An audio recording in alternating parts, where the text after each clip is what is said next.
Tout le monde veut devenir millionnaire, mais très peu de personnes se posent la vraie question. Quel est le prix de la richesse? Parce que l'argent ne change pas seulement votre mode de vie, il change votre esprit, vos habitudes, votre identité. Et la philosophie nous met en garde contre cela depuis des siècles. La plupart des gens pensent que devenir riche dépend de la chance. D'autres pensent que c'est une question de talent. Mais les philosophes croyaient que la richesse commence ailleurs, dans votre manière de penser, pas dans votre portefeuille, pas dans votre compte bancaire, mais dans votre discipline, votre patience et votre relation avec le désir, car celui qui ne peut pas se contrôler lui-même ne contrôlera jamais le succès. Platon disait qu'un homme dominé par ses désirs n'est jamais vraiment libre. Regardez la vie moderne, les gens achètent des choses inutiles pour impressionner des personnes qu'ils n'aiment même pas. Ils recherchent le luxe avant de construire leur discipline. Mais la philosophie enseigne autre chose. L'état d'esprit du millionnaire ne repose pas sur l'avidité. Il repose sur la maîtrise de soi, parce que chaque personne qui réussit finit par comprendre une vérité douloureuse. Le plaisir temporaire détruit souvent la grandeur à long terme.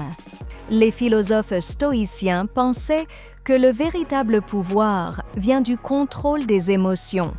Marcus Aurelius écrivait « Vous avez du pouvoir sur votre esprit, pas sur les événements extérieurs. » Cela signifie que le succès ne consiste pas à contrôler le monde, mais à se contrôler soi-même. Les millionnaires se réveillent tôt pendant que les autres dorment. Ils travaillent pendant que d'autres se plaignent. Ils restent concentrés pendant que le monde cherche des distractions. Non pas parce que la vie est facile, mais parce que leur discipline est plus forte que leurs émotions. La plupart des gens n'échouent pas parce qu'ils sont stupides. Ils échouent parce qu'ils sont distraits. La société moderne entraîne les individus à rechercher le confort, divertissement sans fin, gratification instantanée, comparaison permanente. Mais la philosophie enseigne que le confort peut devenir une prison. Chaque heure perdue aujourd'hui devient un regret demain.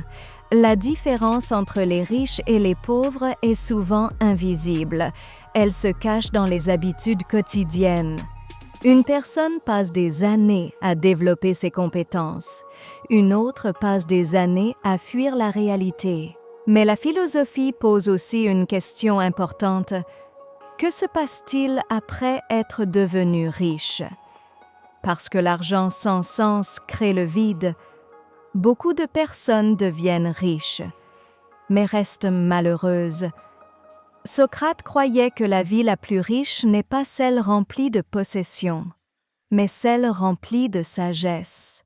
La véritable richesse, c'est se réveiller sans peur, vivre sans masque et construire une vie que l'on respecte. Parce que devenir millionnaire ne signifie rien si vous vous perdez en chemin. Vous pouvez devenir millionnaire, mais d'abord, vous devez devenir une personne capable de supporter le succès, la discipline avant le luxe, la sagesse avant l'argent, le sens avant le statut. Voilà la véritable philosophie de la richesse. Et peut-être que le plus grand investissement de votre vie ne sera pas dans les affaires, mais en vous-même.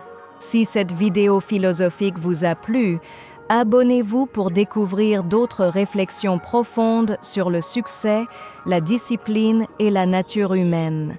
Parce que parfois, l'esprit vaut plus que l'argent lui-même.